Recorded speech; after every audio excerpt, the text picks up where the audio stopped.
ഉറൂസ് നമ്മുടെ നാടുകളിൽ നല്ല ലോകത്ത് മുഴുവനും മഹാന്മാരുടെ ഇതുപോലുള്ള സാന്നിധ്യങ്ങളിലൊക്കെ പഴയ കാലത്തൊക്കെ അതിനെ വിപുലമായ നിലക്ക് നടത്തപ്പെടാറുണ്ടായിരുന്നു. ഇപ്പോഴും തന്നെ മഹാനാവുന്ന അഹമ്മദുൽ ബദവി തങ്ങൾക്കുള്ള ഉറൂസൊക്കെ ബദവി തരീഖത്തിൻ്റെ ഷെയ്ഖായ അഹമ്മദുൽ ബദവി തങ്ങളെ ഉറൂസൊക്കെ എത്രയോ ദിവസങ്ങൾ വെച്ച് കാണാൻ നടത്തപ്പെടല്. പിന്നെ റോഡൊക്കെ ബ്ലോക്കാണ്, വലിയ സംഭവങ്ങളാണ് ആ ഉറൂസിനെ സംബന്ധിച്ച് രേഖപ്പെടുത്തപ്പെട്ടിട്ടുള്ളത്. അത് ഈ വിദഗ്ധ ആശയങ്ങൾ കടന്നു വരാത്ത എല്ലാ രാജ്യങ്ങളിലും ഉറൂസുകളുണ്ടായിരുന്നു. സൗദി അറേബ്യ പോലത്തെ രാജ്യങ്ങളിലൊക്കെ ഈ സൗദി ഗവൺമെൻറ് അഥവാ ഇവരെ പിതാവ് അബ്ദുൽ അസീസ് അയാൾ കുറേ കാലം ഒളിവിലിരുന്ന് അങ്ങനെ ഒളിവിന്ന് രാത്രിയിൽ ഇങ്ങനെ സഞ്ചരിക്കും, അല്ല പകല് പിന്നെ എവിടെയെങ്കിലും ഒളിച്ചുകൂടും. അങ്ങനെ വന്ന് അയാളുടെ രാജ്യമായ റിയാദിനടുത്തുള്ള ഒയൈന എന്നൊക്കെ പറയുന്ന സ്ഥലത്ത് വന്ന് അവിടുത്തെ ഒരു നാട്ടുരാജാവിനെ സ്ഥാനഭൂഷണനാക്കി അയാൾ ആദ്യമായിട്ട് അവിടുത്തെ രാജ്യം അധികാരം പിടിച്ചുപറ്റി. അങ്ങനെ അതിൻ്റെ ചുറ്റുപാടുള്ള പ്രദേശങ്ങളൊക്കെ പിടിച്ചു ഇപ്പം ഇന്ന് കാണുന്ന സൗദി അറേബ്യയൊക്കെ ഇവരെ അധീനത്തിലാണ്. അപ്പം ആ കാലഘട്ടത്തിൽ ഈ ഭരണം നിലനിർത്താൻ വേണ്ടി അയാൾക്ക് അവിടുത്തെ പ്രമുഖമാവുന്ന പല കുടുംബങ്ങളുടെയും സഹായം ആവശ്യമില്ല. ഒരു പ്രമുഖമായ കുടുംബം തന്നെയായിരുന്നു മുഹമ്മദ് ബിൻ അബ്ദുൽ വഹാബിൻ്റെ കുടുംബം. അയാളെ വാപ്പ വലിയ അബ്ദുൽ വഹാബ് വലിയ പണ്ഡിതൻ തന്നെയായിരുന്നു, വലിയ സുന്നി പണ്ഡിതൻ തന്നെയായിരുന്നു. അയാളെ സഹോദരൻ സുലൈമാൻ ബിൻ അബ്ദുൽ വഹാബ് അതും വലിയ സുന്നി പണ്ഡിതൻ. ഇയാൾക്ക് ഈ തലതിരിഞ്ഞ ആശയം ഉണ്ടായപ്പോൾ ഇയാളെ വാപ്പിയും ഇയാളെ ജ്യേഷ്ഠനൊക്കെ ഇയാളെ എതിർത്തിരുന്നു. അത് വേറെ സംഗതി. അപ്പോൾ മുഹമ്മദ് ബിൻ അബ്ദുൽ വഹാബിൻ്റെ കുടുംബത്തിൽപ്പെട്ട ഇന്ന് ആലു ഷെയ്ഖ് എന്ന് പേരിൽ അറിയപ്പെടുന്ന ആ കുടുംബം, അവരോട് ഈ സൗദി രാജാക്കന്മാർ ഈ അബ്ദുൽ അസീസൊക്കെ സഹായം തേടി. അപ്പം അവർ ഇവരോട് വെച്ചൊരു ഉപാധി എന്താണെന്ന് ചോദിച്ചാൽ, ഇവിടുത്തെ ദീൻ കാര്യങ്ങൾ മതപരമായ കാര്യങ്ങൾക്കുള്ള കൈകാര്യം അത് പൂർണ്ണമായിട്ട് ഞങ്ങൾക്ക് വിട്ടുതരണം, എന്നാൽ ഭരണത്തിൽ നിങ്ങളെ സഹായിക്കാമെന്ന് പറഞ്ഞു.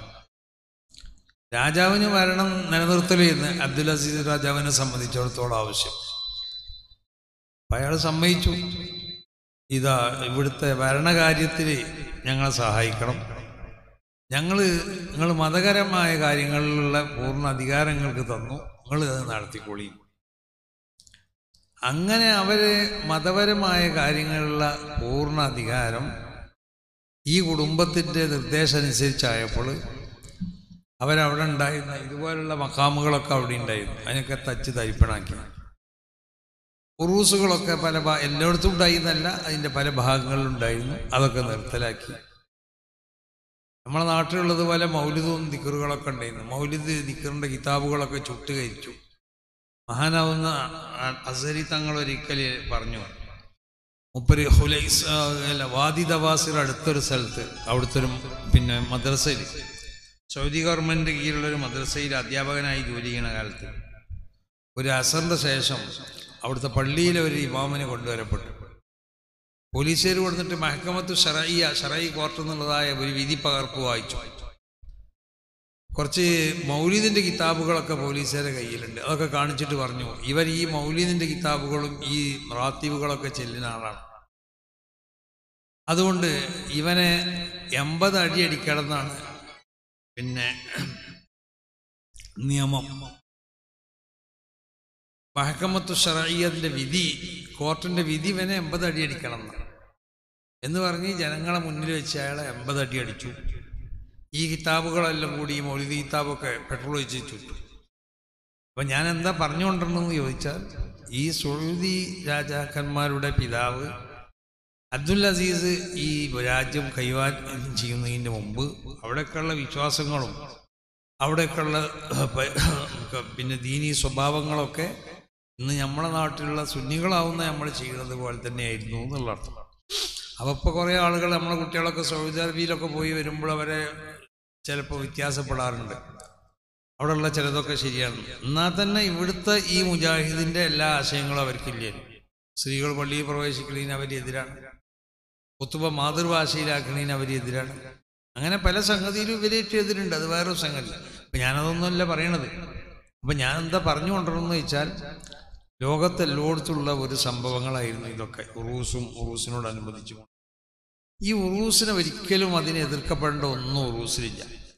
ഉറൂസിലുള്ള സംഗതികളൊക്കെ അടിസ്ഥാനപരമായി നമ്മൾ ചെയ്യുന്ന സംഗതികളെല്ലാം നബി സല്ലല്ലാഹു അലൈഹി വസല്ലമ തങ്ങൾ ജീവിത കാലഘട്ടത്തിൽ അതൊക്കെ ചെയ്ത് നബി സല്ലല്ലാഹു അലൈഹി വസല്ലമ തങ്ങൾ കാണിച്ചതാണ്.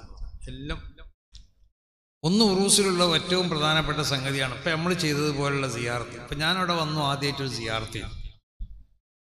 അത് ആ സിയാറത്ത് എന്ന് പറഞ്ഞാൽ നമ്മൾ ഉറൂസിന് വരണേന് അതിനു വേണ്ടിയാണ്. ബഹുമാനപ്പെട്ട ശൈഖുനാ ശംസുലുമൻ്റെ എപ്പോഴും വലിയ ഉപദേശമാണ്, ഉറൂസിന് ക്ഷണിക്കപ്പെട്ടാൽ പോയിക്കോളി, പക്ഷെ ഉറൂസിന് പോകുക എന്നുള്ള നിലക്ക് പോകണ്ട, അവിടെ പോയി മഹാന്മാരെ സിയാറത്ത് ചെയ്യുക എന്നുള്ള ഉദ്ദേശത്തോടു കൂടി പോയാൽ മതി. അപ്പോൾ അതാണ് നമ്മൾ വന്ന പാടേനെ അവിടെ പോയി സിയാറത്ത് ചെയ്യാനുള്ള കാരണം എന്താണ്. അപ്പോൾ അവിടെ ഈ സിയാറത്ത് നമ്മൾ ഇങ്ങനെ അൽ ഫാത്തിഹ പറഞ്ഞ്, പിന്നെ ഇഖ്ലാസ് മുഅവ്വദത്തേനിക്ക് ഓതി, പിന്നെ അൽഹംദുലില്ലാ അല്ലാഹുമ്മ സ്വല്ലി അലാ സയ്യിദിനാ മുഹമ്മദ് എന്ന് പറഞ്ഞുകൊണ്ടുള്ള ഈ ദുആ, ഇത് റസൂൽ സല്ലല്ലാഹു അലൈഹി വസല്ലമ തങ്ങൾ അങ്ങനെയാണ് സിയാറത്തിൻ്റെ സ്വഭാവം പഠിപ്പിച്ചിട്ടുള്ളത്. അത് ഇമാം ബുഖാരി റിവായത്ത് ചെയ്ത ഹദീസിൽ കാണാം. ഞാനത് പല സ്ഥലത്തൊന്നും പറയലുണ്ട്, ഞാൻ ഇപ്പം അതിന് വിശദീകരണത്തിലേക്ക് കടക്കാൻ. അത് ഒരു പ്രത്യേക സന്ദർഭത്തിൽ ഹുദൈബിയെ സിയാറത്ത് ചെയ്യാൻ പോയി. അവിടുന്ന് നബി സല്ലല്ലാഹു അലൈഹി വസല്ലമ തങ്ങൾ മയ്യത്ത് നിസ്കാരത്തിലുള്ള ഒരു ദുആ പോലത്തെ ഒരു ദുആ ആയിരുന്നു എന്നാണ് പറയണത്. മയ്യത്ത് നിസ്കാരം നിസ്കരിച്ചു എന്ന് പറയാൻ പറ്റൂല, 8 വർഷം കഴിഞ്ഞതിന് ശേഷമാണ്. അപ്പോൾ ശുഹദാവിൻ്റെ മേൽ നിസ്കരിക്കാൻ പാടില്ല എന്നാണ് നമ്മളെ മദ്ഹബ്. നിസ്കരിക്കാൻ പറ്റുമെന്ന് പറയണ അബൂ ഹനീഫ ഇമാമ തങ്ങൾക്കുള്ള മദ്ഹബ് പോലത്തെ മദ്ഹബിലാണെങ്കിലും ഒരു മയ്യത്തിന് മറവ് ചെയ്ത് 3 ദിവസം കഴിഞ്ഞാൽ മയ്യത്തിന് മേലിൽ ഖബറുകൾ ചെന്ന് നിസ്കരിക്കാൻ പറ്റൂല. അപ്പോൾ പിന്നെ അവിടെ നബി 8 കൊല്ലം കഴിഞ്ഞതിന് ശേഷം പ്രത്യേക ഒരു സിയാറത്ത് സംഘടിപ്പിച്ചു. അവിടെ മയ്യത്ത് സ്വലാത്തുഹു അലൽ ജനാസത്തി എന്ന് ഇമാം ബുഖാരി റിവായത്ത് ചെയ്യുന്നുണ്ട്. ആ ഹദീസിൻ്റെ അർത്ഥം എന്താണെന്ന് ചോദിച്ചാൽ, മഹാന്മാരാവുന്ന അയിമ്മത്ത് അവരെ ഏകപക്ഷമായ അഭിപ്രായം അത് മയ്യത്ത് നിസ്കാരത്തിലുള്ള ഒരു ദുആ പോലത്തെ ദുആ ആണ്. എന്താ മയ്യത്ത് നിസ്കാരത്തിലുള്ള ദുആ? ആദ്യം ഫാത്തിഹ ഓതുക, രണ്ടാമത്തെ തക്ബീറിൻ്റെ ശേഷം അല്ലാഹുമ്മ സ്വല്ലി അലാ എന്നല്ല പറയേണ്ടത്, അതിന് മുമ്പ് അൽഹംദുലില്ലാഹി റബ്ബിൽ ആലമീൻ പറയണം, പിന്നെയാണ് അല്ലാഹുമ്മ സ്വല്ലി അലാ പറയണം. മൂന്നാമത്തെ തക്ബീറിൻ്റെ ശേഷം ദുആ നടത്തുക. അപ്പോൾ നമ്മൾ ദുആ ചെയ്യുന്നത് പോലെ തന്നെ ഫാത്തിഹയും ഖബറുകളിൽ നിന്ന് ഓതൽ സുന്നത്തായ സൂറത്തുകളൊക്കെ ഓതുക, പിന്നെ അൽഹംദുലില്ലാഹി റബ്ബിൽ ആലമീൻ അല്ലാഹുമ്മ സ്വല്ലി അലാ സയ്യിദിനാ മുഹമ്മദ് എന്ന് പറഞ്ഞിട്ട് ദുആ ചെയ്യുക. ഈ ദുആയാണ് നബി സല്ലല്ലാഹു അലൈഹി വസല്ലമ തങ്ങൾ ചെയ്തത്. ഇത് ഇമാം ബുഖാരി റിവായത്ത് ചെയ്ത ഹദീസ്. അപ്പോൾ ഇമാം ബുഖാരി റിവായത്ത് ചെയ്ത ഹദീസിൻ്റെ അടിസ്ഥാനത്തിൽ ഈ ഉറൂസുകളെ കൊണ്ട് ഉദ്ദേശിക്കപ്പെടുന്നത് ഒന്ന് ഈ സിയാറത്ത് തന്നെ. ആ സിയാറത്തിന് പ്രത്യേകമായ ഒരു ദിവസം നിശ്ചയിക്കാം, കൊല്ലത്തിലൊരിക്കലോ 2 കൊല്ലം കൂടുമ്പോഴോ. അത് റസൂൽ സല്ലല്ലാഹു അലൈഹി വസല്ലമ തങ്ങൾ അങ്ങനെ ചെയ്തിട്ടുണ്ട്. ഇമാം ബൈഹഖി റിവായത്ത് ചെയ്ത ഹദീസിൽ കാണാം. ഇമാം ബൈഹഖി റിവായത്ത് ചെയ്ത ഹദീസിൽ റസൂൽ സല്ലല്ലാഹു അലൈഹി വസല്ലമ തങ്ങൾ ഉഹദ് ശുഹദാവിനെ സിയാറത്ത് ചെയ്യാൻ വർഷത്തിലൊരിക്കൽ പോയി. അതൊരു സംഭവമാക്കി പോയി എന്നാണ്. നബി ഒറ്റക്കല്ല, ഒരു ഉറൂസ് പോലെ തന്നെ അങ്ങനെ ഒരു വർഷത്തിലൊരിക്കൽ എല്ലാ വർഷവും അങ്ങനെ നബി ചെയ്യാറുണ്ട്. നബി എല്ലാ ദിവസവും സിയാറത്ത് ചെയ്യലുണ്ട്, പക്ഷെ വർഷത്തിലൊരിക്കൽ ഒരു പ്രത്യേകമായ സിയാറത്ത് റസൂൽ ചെയ്തിരുന്നു. ഇമാം ബൈഹഖി റിവായത്ത് ചെയ്ത ഹദീസാണ്. മഹാന്മാരാവുന്ന അയിമ്മത്ത് അവരെ കിതാബുകളിൽ രേഖപ്പെടുത്തിയിട്ടുണ്ട്. അതാണ് നമ്മൾ വർഷത്തിലൊരിക്കലോ 2 വർഷം കൂടുമ്പോഴോ 3 വർഷം കൂടുമ്പോഴോ പ്രത്യേകമാവുന്ന ഒരു സിയാറത്തിന് വേണ്ടി ഒരു വലിയനെ ഇഷ്ടപ്പെടുന്ന ആളുകൾക്ക് ഒരു സംവിധാനം ഉണ്ടാക്കി കൊടുക്കുകയാണ് ഈ ചെയ്യണം. മൂന്നാമത്തെ ഒന്നെന്താ, അങ്ങനെ ഒരു സിയാറത്തിന് പ്രത്യേകമായ ഒരു സംവിധാനം ഉണ്ടാക്കി വർഷത്തിലോ 2 വർഷം കൂടുമ്പോഴോ ചെയ്യുമ്പോൾ ആ വലിയനെ ഇഷ്ടപ്പെട്ട് വരുന്നതായ അവരുടെ ഹബീബീങ്ങളാവുന്ന ആളുകൾക്ക് ഒരു ഭക്ഷണം കൊടുക്കുക. അവർ റസൂലുള്ളാഹി സ്വല്ലല്ലാഹു അലൈഹി വസല്ലമ തങ്ങൾ അങ്ങനെ ബീവിമാരിൽ നിന്നുള്ള പലരും അല്ലാത്തവരൊക്കെ മരണപ്പെട്ട് ഒരു വർഷം കഴിയുമ്പോൾ ഒരു ഭക്ഷണം കൊടുക്കുന്ന പരിപാടി റസൂലുള്ളാഹിക്ക് ഉണ്ടായിരുന്നു. മാംസം ആടിനറുത്തിട്ടോ ഒട്ടകറുത്തിട്ടോ ആ മരണപ്പെട്ടു പോയ മഹാന്മാരോട് ബന്ധപ്പെട്ട ആളുകൾക്ക് ഒരു ഭക്ഷണം കൊടുത്തയക്കുക. അത് അങ്ങനെ റസൂലുള്ളാഹി ചെയ്തിരുന്ന ഇമാം ബുഖാരി റിവായത്ത് ചെയ്ത ഹദീസിൽ കാണാം. പിന്നെ ഖബറിൻ്റെ എടുത്ത് വെച്ചിട്ട് ഇങ്ങനെ പ്രസംഗിക്കാതാണുള്ളപ്പോൾ 4-ാമത്തെ ഒന്ന് അതിലുള്ളത്. ഇനിയിപ്പോൾ എന്താ കുഴപ്പം? ഒരു മഖബറിൻ്റെ എടുത്ത് വെച്ച് പ്രസംഗിക്കാൻ പാടില്ലേ? ഹദീസ് തന്നെ കണ്ടില്ലേ? ഇമാം ബുഖാരി തങ്ങൾ തന്നെ തർജമ തലക്കെട്ട് കൊണ്ടിരുന്നത് എന്താ? ബാബു ഖുഊദിൽ മുഹദ്ദിസി ഇൻദൽ ഖബർ വഹൗലഹു വസ്വഹാബുഹു. അത് പറയുന്നവൻ ആ ഖബറിൻ്റെ അടുത്ത് ഇരുന്നോ നിന്നോ അവൻ പറയാം. വഹൗലഹു വസ്വഹാബുഹു, അത് കേൾക്കാൻ വന്നവർ അതിൻ്റെ ചുറ്റി ചെയ്യാം.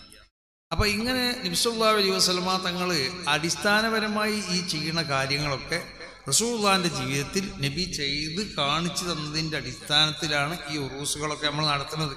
ഒരു തെളിവില്ലാതെ നടത്തപ്പെടുന്ന ഒരു സംഗതിയല്ല. ഇതിൻ്റെ അടിസ്ഥാനത്തിലാണ് ലോകത്ത് മുഴുവനും വിദഈ ആശയങ്ങൾ വരാത്ത കാലഘട്ടത്തിൽ എല്ലാ രാജ്യങ്ങളിലും ഇതുപോലുള്ള ഉറൂസ് ഉണ്ടായിരുന്നു. നമ്മുടെ രാജ്യങ്ങളിലൊക്കെ കേരളത്തിൻ്റെ ഒരു അറ്റം മുതൽ മറ്റൊരറ്റം വരെ പരിശോധിച്ച് നോക്കിയാൽ ഇതുപോലുള്ള ഉറൂസുകളൊക്കെ നടത്തപ്പെടുന്നത് അത് വളരെ വ്യക്തമായ തെളിവിൻ്റെ അടിസ്ഥാനത്തിലാണ്. ഈ മഹാന്മാരാവുന്ന അല്ലാഹുവിൻ്റെ ഔലിയാ, മഹാനാവുന്ന ഇമാം ശൈഖു ത്വായിഫത്ത് ജുനൈദുൽ ബഗ്ദാദി തങ്ങൾ പറഞ്ഞതുപോലെ ജഅലല്ലാഹു ഹാദിഹി ത്വായിഫത സഫ്വത ഖൽഖി ബഅദ അംബിയാഇഹി വറസൂലിഹി, അല്ലാഹുവിൻ്റെ അംബിയാക്കന്മാർ അല്ലാഹുവിൻ്റെ മുർസലീങ്ങൾക്ക് ശേഷം ഈ വിഭാഗത്തിനെ അല്ലാഹു സുബ്ഹാനഹു വ തആല അല്ലാഹുവിൻ്റെ പ്രത്യേകക്കാരാവുന്ന അടിമകളായി കൊണ്ട് അല്ലാഹു അവരെ തിരഞ്ഞെടുത്ത് അവരെ സൃഷ്ടികളെ സഹായിക്കണവരാണ്. ഇവർ സൃഷ്ടികളെ സഹായിക്കണവരാണ്. അവരെ ഹയാത്ത് കാലത്ത് അവർ സഹായിക്കും, അവരെ മരണകാലത്തും അവർ സഹായിക്കും. ഈമാനാവുന്ന ആ വിശുദ്ധമാവുന്നതായ ആ നൂർ, ആ പ്രകാശത്തിനെ വളർത്തിയെടുത്തു ആ ഈമാനികമാവുന്ന ടെക്നോളജി ഉപയോഗിച്ചും കൊണ്ട് ലോകത്തുള്ള എന്തും കാണണമെന്ന് ഉദ്ദേശിക്കുമ്പോൾ കാണാൻ പറ്റുന്നതായ അവസ്ഥയിലായിരിക്കും അവരിൽ നിന്നുള്ള ചിലർ. ലോകത്തുള്ള എന്തും കേൾക്കണമെന്ന് ഉദ്ദേശിക്കുമ്പോൾ കേൾക്കാൻ കഴിയും. അതാണ് മൈദീശക്കൊക്കെ പറഞ്ഞത്, വല്ല നിലത്തിനും എന്നെ വിളിപ്പോർക്ക് വായുകൂടാ ഉത്തീരം ചെയ്യും ഞാൻ എന്നോ പറഞ്ഞു. ലോകത്തുള്ള ഏതൊരു സ്ഥലത്തേക്കും നിമിഷങ്ങളെ കൊണ്ട് എത്തണം എന്നുണ്ടെങ്കിൽ അത് എത്താൻ കഴിയണതായ ഒരവസ്ഥയിലാണ്. എന്ന് പറഞ്ഞാൽ ശാസ്ത്ര സാങ്കേതിക യന്ത്രങ്ങൾ ഉപയോഗിക്കാതെ ഇലാഹിയാവുന്നതായ അതിൻ്റെ മാധ്യമങ്ങൾ ഉപയോഗിച്ചുകൊണ്ടിട്ട് ഏത് മറഞ്ഞ കാര്യങ്ങളും മനസ്സിലാക്കാൻ എപ്പോഴും മനസ്സിലാക്കണമെന്നല്ല, മനസ്സിലാക്കണം എന്നുണ്ടെങ്കിൽ മനസ്സിലാക്കാൻ അവർക്ക് കഴിയും. മഹാനായ അലി ഇബ്നു അബീ ത്വാലിബ് തങ്ങൾ നോക്ക്, അവർ ഇറാഖിൽ കൂടി നടന്നു പോകുമ്പോൾ ചില സ്ഥലത്തെത്തിയപ്പോൾ മൂപ്പർ പറഞ്ഞു, വാഹുന മഖ്തലു ശുബ്ബാനി മിൻ ആലി മുഹമ്മദ്, റസൂലുള്ളാഹിന്റെ കുടുംബത്തിൽപ്പെട്ട ചെറുപ്പക്കാർ ഇവിടെ വെച്ച് കൊല ചെയ്യപ്പെടും. വഹുനാക ദറാഇഹും, അവരുടെ ഖബറുകൾ അവിടെയായിരിക്കും. അലി റളിയല്ലാഹു അൻഹു പറഞ്ഞു, പിന്നെ കർബയിൽ എന്ത് സംഭവിച്ചടോ? അവിടെ അങ്ങനെ തന്നെയല്ലേ സംഭവിച്ചത്? അലി റളിയല്ലാഹു അൻഹു ആ അടയാളപ്പെടുത്തിയ സ്ഥലത്താണ് അവരെ കൊല ചെയ്യപ്പെട്ടത്. ഹുസൈൻ റളിയല്ലാഹു തആല അൻഹു അടക്കമുള്ളവരെ. വഹുനാക ദറാഇഹും, അവരുടെ മഖ്ബറകളോ അലി റളിയല്ലാഹു തആല അൻഹു ആ അടയാളപ്പെടുത്തി അവിടെ ആയിരിക്കും എന്ന് പറഞ്ഞു. അവിടെ തന്നെ ആയത്. ഇത് എങ്ങനെ വർഷങ്ങൾക്ക് മുമ്പ് അലി റളിയല്ലാഹു അൻഹു മനസ്സിലാക്കി? അതാണ് ഈ ഇലാഹിയാവുന്ന അതിൻ്റെ പ്രത്യേകമാവുന്ന മാധ്യമം, അതിൻ്റെ ടെക്നോളജി. അത് വികസിപ്പിച്ചെടുത്തവരാണ്. അത് വികസിപ്പിച്ചതനുസരിച്ചൊക്കെ അവരാ ദർജകളിൽ വ്യത്യാസങ്ങളുണ്ടാവും. അല്ലാഹുവിൻ്റെ ഔലിയ അതൊക്കെ വലിയ വിഷയങ്ങളാണ്. ഈ അരമണിക്കൂർ കൊണ്ടോ ഒരു മണിക്കൂർ കൊണ്ടോ പറഞ്ഞു ചെയ്യാൻ കഴിയുന്നതല്ല.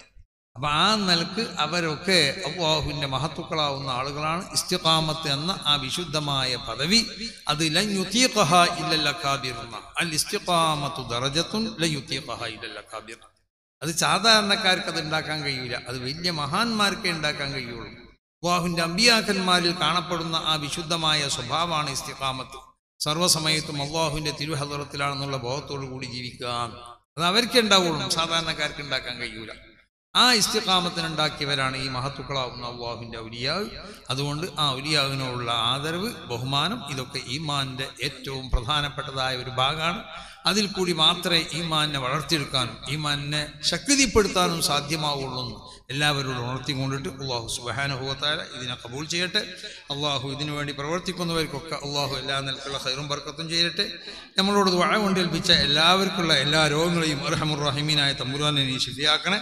ഞങ്ങൾക്കൊക്കെ ഉള്ള രോഗങ്ങളെ ശിഫയാക്കണേ. ആഖിബത്ത് നന്നാക്കി തന്നെ തമ്പുരാനെ സൂൽ ഖാത്തിമത്തോട് കാത്തു രക്ഷിക്കണേ. അല്ലാഹ് അഹ്ലു സുന്നത്തി വൽ ജമാഅത്തിന്റെ വിശുദ്ധമായ അഖീദയുടെ മേൽ ഞങ്ങൾക്കും ഞങ്ങളോട് ബന്ധപ്പെട്ട എല്ലാവർക്കുള്ള വിശ്വാസത്തിനെ അടിയുറപ്പിച്ചു നിർത്തി തന്നെ തമ്പുരാനെ ആ വിശുദ്ധമായ അഖീദ ഖിദ്മത്ത് ചെയ്യാനുള്ള തൗഫീഖ് നൽകണേ തമ്പുരാനെ. മഹാന്മാരോട് കൂടെ സ്വർഗത്തിൽ ഒരുമിച്ചുകൂടി തന്നെ അള്ളാഹ് എന്ന് സമസ്ത കേരള ജമിയത്തുൽ ഉലമ എന്ന ഈ മഹത്താവുന്ന പ്രസ്ഥാനത്തിന് ഉയർച്ചയിൽ നിന്നും ഉയർച്ചയിലേക്ക് ഉയർത്തലേ അള്ളാഹ് എന്ന് ദുആ ചെയ്തുകൊണ്ട് യോഗം ഉദ്ഘാടനം ചെയ്തതായി പ്രഖ്യാപിക്കുന്നു. അസ്സലാമു അലൈക്കും വറഹ്മത്തുള്ളാഹി.